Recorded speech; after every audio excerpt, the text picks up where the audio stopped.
ऐसा कॉन्सेप्ट बिहार में पहला है जो इतना बड़े पैमाने पे काम हुआ। तो कितने लोगों का योगदान रहा है, खासकर कितने मजदूर लगाए जाते थे रोज काम करने के लिए? मजदूर कम से कम इसमें 300-400। शुरुआती दौर में तो हमको इतना यहाँ पे हार्ड वर्क करना पड़ा है क्योंकि इसमें बेसमेंट और बगल में गंगा नदी, जिसकी वजह से हम लोगों को जल जमाव की स्थिति बहुत ज़्यादा, उसमें हम लोगों का काम बहुत ज़्यादा डिले हुआ। फाउंडेशन से काम हुआ है। अब यहाँ पे बिल्डिंग को डिसमेंटल, जो पुराने वो बिल्डिंग थी उसको डिसमेंटल करने से लेकर के टोटल डेवलपमेंट जो आप देख रहे हैं इसका सराउंडिंग एरिया में कोई बिल्डिंग देख रहे हैं, टोटल हम लोगों ने ही किया है। इसको जो है आप जो वक्फ बोर्ड है जो इसके इंचार्ज है, तो उनको जब हैंड ओवर करेंगे तो बस इसको वो यूज़ करें। बनाने के बाद हम लोग बहुत खुशी हैं कि हमारे बिहार में पहला बिल्डिंग ऐसा है कि ऐसा खूबसूरती बना है, आइकॉनिक बिल्डिंग बना है। और हम लोग को बहुत खुशी हो रहा है कि ऐसा बिल्डिंग बना के हम यहाँ से जा रहे हैं। हो सकता है भविष्य में फिर हम दोबारा यहाँ पर तोहफा दे के जा रहे हैं। आपका नाम क्या बताया था आपने? राम प्रवेश यादव। राम प्रवेश यादव जी आपका नाम है। ये बताइए कि एक मुस्लिम जो संस्था के द्वारा आपको काम मिला, ठीक है, और आज जो बात होती है देश में, देख ही रहे होंगे माहौल किस टाइप का है कि लोग हिंदू मुस्लिम और गाय गोबर और ये सिर्फ लड़ाई झगड़े, हर तरफ नफरत फैलाई जा रही है। तो क्या लगता है कि इन सब में आपके कामों पे कभी कोई प्रभाव पड़ा है कि जो हिंदू है सिर्फ हिंदू को ही काम देगा, मुस्लिम को ही? नहीं, ऐसा कोई प्रभाव नहीं हम लोग को पड़ा है। बस हम लोग बस काम में ही काम कर रहे थे। यहाँ पर लोकल जो 10-20 लड़के हैं वो लोग कभी कभी आके बॉडरेशन फैलाता था यहाँ पर, लेकिन हम वो सब संघर्ष झेले और बहुत आदमी के यहाँ पर हमको सहयोग भी मिला, बहुत दुकानदारों को भी सहयोग मिला और थाना प्रभारी को भी हमको सहयोग मिला। हर तरह से हमको सहयोग मिलते रहे। फिर जाके हम लोग ने यहाँ पर कंट्रोल किया और कंट्रोल करके अपना सुरक्षित अपना लेबर मिस्त्री को रख के अपना वर्किंग सब संपन्न किए।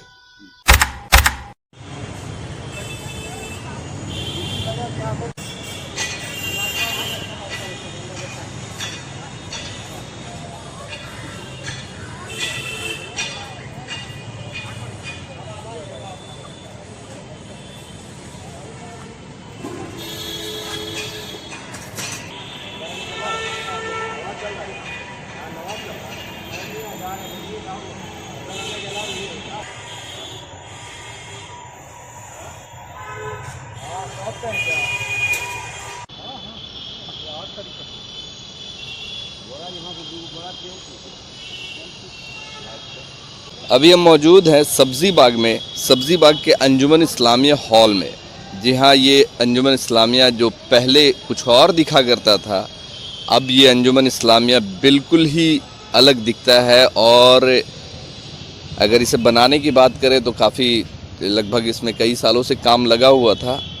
और ये जो कॉन्सेप्ट बनाया गया है बिहार के लिए काफ़ी गर्व की बात है। जो एक इस तरीके का जो बिल्डिंग और जो इस तरीके का जो आप देख रहे हैं कि इतनी खूबसूरती से इस बिल्डिंग को बनाया गया है कि ये ज़रूर इतिहास में लिखा जाएगा कि जैसे कि शाहजहां ने जब ताजमहल बनवाया था तो उसके मज़दूरों के हाथ को काटने की बात कही गई है, जैसा कि क्योंकि वैसा ताजमहल दोबारा ना बन सके। अब बिहार में भी ताजमहल के तर्ज पे अंजुमन इस्लामिया को तैयार किया गया है। और जो इसमें सबसे बड़ी भागीदारी है यहाँ के लोगों की और जो यहाँ काम कर रहे हैं मज़दूरों की, जिन्होंने इतनी खूबसूरत भवन को तैयार किया है, जो कि बिहार के लिए एक तोहफ़ा है, बिहार के लोगों के लिए।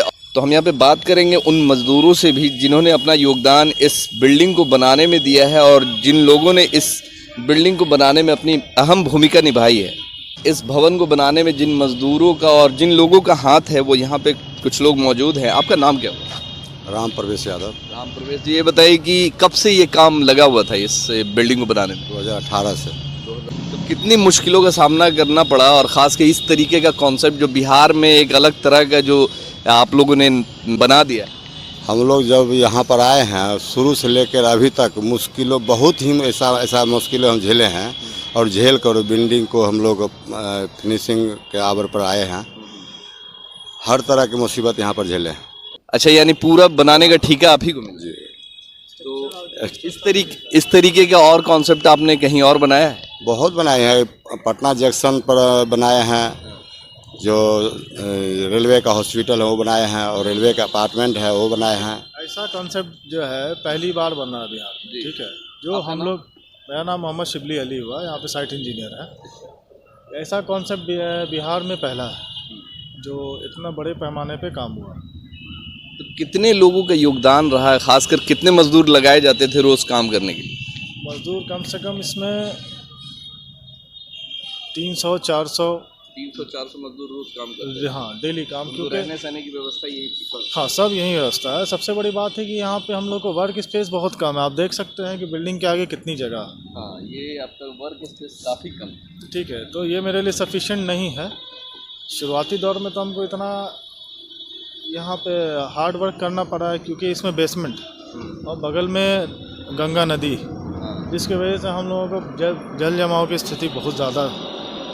उसमें हम लोगों का काम बहुत ज़्यादा डिले हुआ, फाउंडेशन से काम हुआ है। अब यहाँ पे बिल्डिंग को डिसमेंटल, जो पुराने वो बिल्डिंग थी उसको डिसमेंटल करने से लेकर के टोटल डेवलपमेंट जो आप देख रहे हैं इसका सराउंडिंग एरिया में जो बिल्डिंग देख रहे हैं, टोटल हम लोगों ने ही किया है। और हम इसको जो है आप जो वक्फ बोर्ड है जो इसके इंचार्ज है, तो उनको जब हैंड ओवर करेंगे तो बस इसको वो यूज़ करें, बस।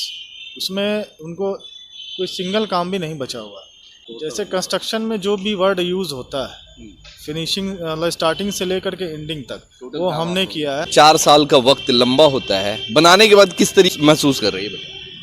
बनाने के बाद हम लोग बहुत खुशी हैं कि हमारे बिहार में पहला बिल्डिंग ऐसा है कि ऐसा खूबसूरती बना है, आइकॉनिक बिल्डिंग बना है। और हम लोग को बहुत खुशी हो रहा है कि ऐसा बिल्डिंग बना के हम यहाँ से जा रहे हैं। हो सकता है भविष्य में फिर हम दोबारा यहाँ पर तोहफा दे के जा रहे हैं, और हो सकता है कि सेम बिल्डिंग और एक और बनाने के लिए जा रहे हैं यहाँ गुलजार बाग में। और यहाँ पर हम पाटलिपुत्र रेल परिसर भी बनाए, बहुत खूबसूरत। वहाँ पर फिल्में भी बहुत शूटिंग हो रहा है वहाँ पर। हम लोग भी वहाँ पर भी हमारे ही साइड चल रहा था। अब ऐसा है हमारे कर्मी के 12-13 साइड चल रहे हैं अभी।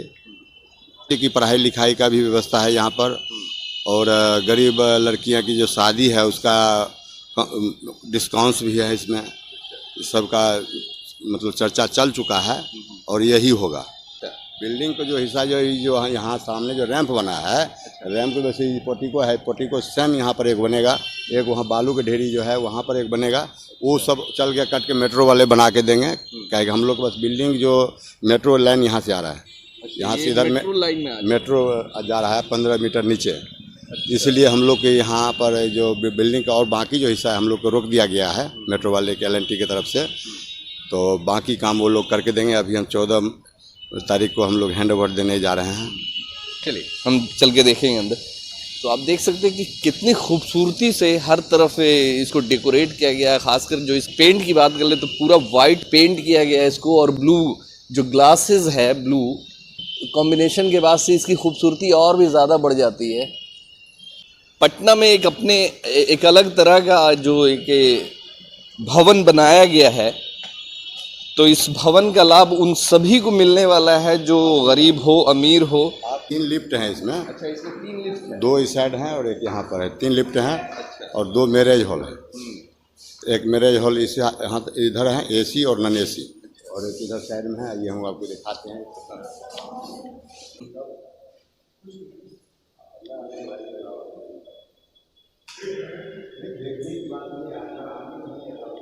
ये कम्युनिटी हॉल जो बनाया गया है, जिसमें शादी ब्याह अगर हो तो इस हॉल में बैठने उठने के लिए या फिर हर तरीके का व्यवस्था यहाँ पे मौजूद है। ये देखिए यहाँ पे लड़की के लिए जो शादी में जो लड़की का जो कमरा होता है ये अलग है। यहाँ पे दुल्हन का कमरा। आज इस हॉल में हर तरह की फैसिलिटीज़ मौजूद है। फुल्ली AC है यहाँ और नॉन AC भी है। जिसे AC चाहिए होगा AC वाला हॉल मिलेगा, और जो नॉन AC चाहिएगा जिन्हें उन्हें नॉन AC हॉल प्रोवाइड किया जाएगा। तो आप इसकी बनावट और इसका जो डिज़ाइन और जो इसकी सजावट आप देख सकते हैं कि अभी से ही ये एक अलग लुक दे रहा है। अच्छा, एक चीज़ बताइए कि ये ओपनिंग कब से होने वाला है? ये कब से इसकी ओपनिंग? 14 तारीख से। इसी 14 को जी। कौन कर रहे हैं उद्घाटन? नीतीश मुख्यमंत्री जी कर रहे हैं। 2 बार आ चुके हैं मुख्यमंत्री जी। निरीक्षण करने आ चुके हैं। 2 बार निरीक्षण हो चुका है। और लास्ट निरीक्षण जो है हम लोग हैंड ओवर दे रहे हैं उनको 14 मई ना रहे हैं आगे। आपका नाम क्या बताया था आपने? राम प्रवेश यादव। राम प्रवेश यादव जी आपका नाम है। ये बताइए कि एक मुस्लिम संस्था के द्वारा आपको काम मिला, ठीक है, और आज जो बात होती है देश में, देख ही रहे होंगे माहौल किस टाइप का है कि लोग हिंदू मुस्लिम और गाय गोबर और ये सिर्फ लड़ाई झगड़े, हर तरफ नफरत फैलाई जा रही है। तो क्या लगता है कि इन सब में आपके कामों पे कभी कोई प्रभाव पड़ा है कि जो हिंदू है सिर्फ हिंदू को ही काम देगा, मुस्लिम को ही काम? नहीं, ऐसा कोई प्रभाव नहीं हम लोग को पड़ा है। बस हम लोग बस काम में काम कर रहे थे। यहाँ पर लोकल जो 10-20 लड़के हैं वो लोग कभी कभी आके बॉडरेशन फैलाता था यहाँ पर, लेकिन हम उस सब संघर्ष झेले और बहुत आदमी के यहाँ पर हमको सहयोग भी मिला, बहुत दुकानदारों को भी सहयोग मिला और थाना प्रभारी को भी हमको सहयोग मिला। हर तरह से हमको सहयोग मिलते रहे। फिर जाके हम लोग ने यहाँ पर कंट्रोल किया और कंट्रोल करके अपना सुरक्षित अपना लेबर मिस्त्री को रख के अपना वर्किंग सब संपन्न किया। ये जो आप मेरे पीछे ये जो देख सकते हैं ये रसोई घर है। जी हाँ, ये रसोई घर बनाया गया है पूरे हाईटेक टाइप से।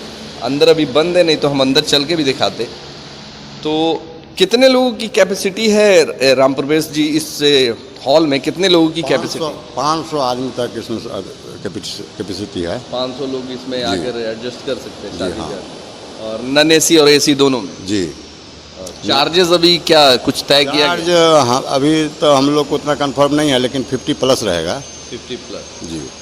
तो एक तरह से देखा जाए तो रिजनेबल प्राइस है, कुछ ज़्यादा नहीं है, क्योंकि आज एक छोटे से अगर आप बैंकेट हॉल को भी अगर बुक करते हैं तो लगभग 1 से 1.5 लाख रुपए का खर्च आपको आता है। तो उसमें वो मज़ा नहीं आ पाता है जो एक आपको 5 स्टार की तरह जो आपको अगर मज़ा चाहिए होता है तो उसमें उस टाइप का मज़ा नहीं आता है। अगर आपको सही में 5 स्टार होटल का मज़ा चाहिए तो अब पटना में अंजुमन इस्लामिया हॉल जो बनकर तैयार है और 14 तारीख से ओपनिंग भी है, राम प्रवेश जी जैसा बता रहे हैं, तो आ सकते हैं।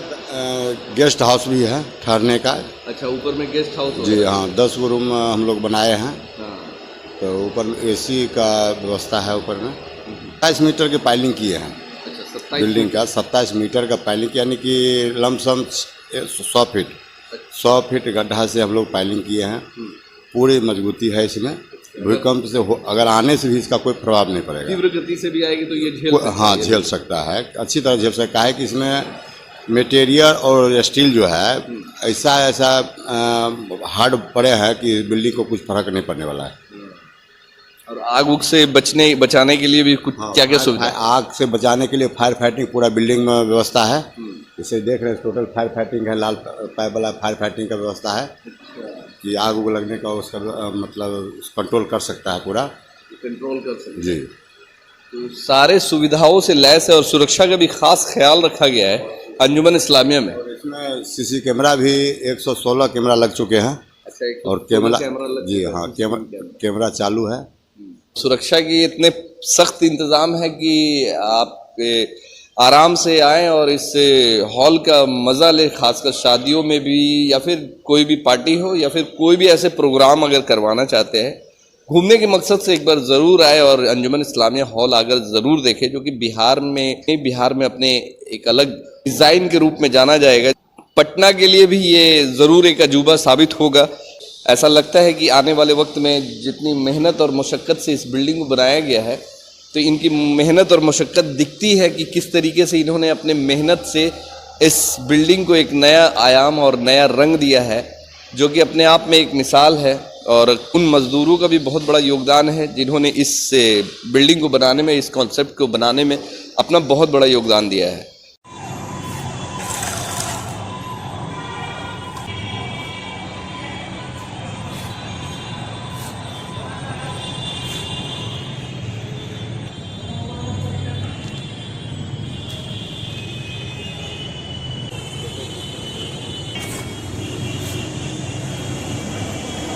आपका नाम क्या है? बशीर अली इमाम। ये बताइए कि पहली बार आए हैं? जी हाँ, पहली बार नहीं, मतलब न्यू बिल्डिंग में पहली बार आए हैं। अच्छा, जब पुरानी बिल्डिंग में आए थे? पुरानी बिल्डिंग में अफ्तार पार्टी वगैरह में आते थे, शादी ब्याह में भी हम लोग आते थे। पुरानी बिल्डिंग और इसमें क्या फर्क? बहुत पुरानी बिल्डिंग और इसमें तो कोई कंपैरिजन का सवाल ही नहीं उठता है। और ये हमको लगता है कि पटना की सरजमी पर, पाटलिपुत्रा की धरती पर इस तरह की खूबसूरत, है ना, अद्भुत, अद्वितीय अनपैरेलल बिल्डिंग लग रही है मेरे नज़र में। हो सकता है ये किसी कोने में हो जहाँ पर हम न पहुँचे हुए हों, लेकिन बहुत खूबसूरती है। देखने में तो लगता है कि पाटलिपुत्रा की धरती पर बिहार का ताजमहल है ये। बिहार के ताजमहल को बनाने में इन मजदूरों का कितना बड़ा योगदान है? किसी भी खूबसूरत बिल्डिंग को बनाने में या खूबसूरती को निखारने में मजदूरों की बहुत बड़ी भूमिका होती है। मजदूर ही होते हैं जो अपने हाथों से, खूबसूरत हुनरमंद हाथों से उसकी खूबसूरती को निखारते हैं, है ना। और उस खूबसूरती जब निखर जाती है तो हम लोग जैसे इंसान उसको देखकर तारीफ करते हैं। तो उनका बहुत बड़ा रोल होता है, बहुत बड़ी भूमिका होती है। मिडिल क्लास के लोग या फिर गरीब फैमिली के लोग शौक़ रखते हैं कि हमारे बच्चे बच्चियों की शादी किसी बढ़िया होटल से हो या फिर बढ़िया कम्युनिटी बैंकेट हॉल से हो, मगर अफोर्ड नहीं कर पाते चार्जेस की वजह से। यहाँ वो चार्जेस शायद पॉसिबल है कि लोग अपने बच्चियों की शादी कर सकते हैं। तो क्या कहेंगे उन लोगों के लिए कितनी बड़ी बात, उनके शौक़ और उनके सपनों को कितना साकार करती है? हम तो आप ही लोगों के द्वारा जाने मीडिया में मैं पढ़े थे कि 50,000 रुपया तक ये हॉल बुक हो सकता है शादी में। 50,000, तो 50,000 रुपया आज के डेट में बहुत मिनिमम रेट है। और ये जो शौक़ रखते हैं कि मेरी बेटी की शादी, बेटा का रिसेप्शन वगैरह बहुत होटल, बड़े होटल में हो, तो हमको लगता है कि पटना में इस तरह का कोई होटल नहीं है, बैंक्वेट हॉल नहीं है। तो उनकी शौक़ और ये अफोर्डेबल मनी है उनके अंदर आने वाला, तो उनकी शौक़ अंजुमन इस्लामिया हॉल पूरा करने जा रही है। आप कहाँ के रहने वाले हैं? ऐसे तो हम बक्सर डिस्ट्रिक्ट के रहने वाले हैं, लेकिन हम यहाँ पिछले 20 साल से रह रहे हैं। आपका भी शौक़ है कि हम मेरे घर में अगर फंक्शन हो तो इस टाइप के मतलब हॉल से हो? हाँ, नई बिल्डिंग का जब कंस्ट्रक्शन शुरू हुआ था 4 साल पहले, तो हम नहीं ऐसा इमेजिन नहीं किए थे कि इतनी खूबसूरत बिल्डिंग हुई। आज हम पहली बार इस कैंपस में आए हैं। इत्तेफाक है कि आपसे मेरी मुलाकात हो गई।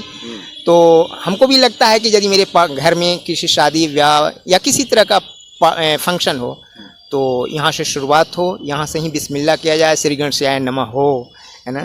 चलिए, आपका ख्वाब पूरा हो और एक बार ज़रूर आए और लोगों को भी बताए इस जगह के बारे में और इस कॉन्सेप्ट के बारे में कि अंजुमन इस्लामिया अब किस तरीके का दिखता है। जी हाँ, इस बात को हम रखेंगे लोगों के बीच में कि आप ख्वाहिशमंद हैं, डिजायरस हैं कि हम एक खूबसूरत प्लेस पर, एक खूबसूरत साइट पर अपने बेटा बेटी की शादी करें, तो वह बेहतर होगा अंजुमन इस्लामिया। ये बताइए कि यहाँ की सरकार का कितना बड़ा योगदान है इस कॉन्सेप्ट को, खासकर जो गिफ्ट दिया है बिहार सरकार ने, खासकर मुख्यमंत्री नीतीश कुमार, उनका कितना बड़ा योगदान है? देखिए, हम जब स्टेटमेंट देंगे तो लोग कहेंगे कि पॉलिटिकल आदमी है, लेकिन हम पॉलिटिक्स से बहुत दूर जाकर बोल रहे हैं। और ये नीतीश सरकार को और नीतीश जी को हम व्यक्तिगत तौर पर, जाति तौर पर, निजी तौर पर बहुत बहुत शुक्रिया अदा कर रहे हैं, धन्यवाद दे रहे हैं कि अंजुमन इस्लामिया हॉल बनाकर एक तोहफे के रूप में, है ना, बिहार को सौंपे हैं। चाहे वो किसी भी कम्युनिटी से बिलोंग ये हॉल करता हो, माने नहीं रखता है, तो हॉल किसी के लिए खुला हुआ है,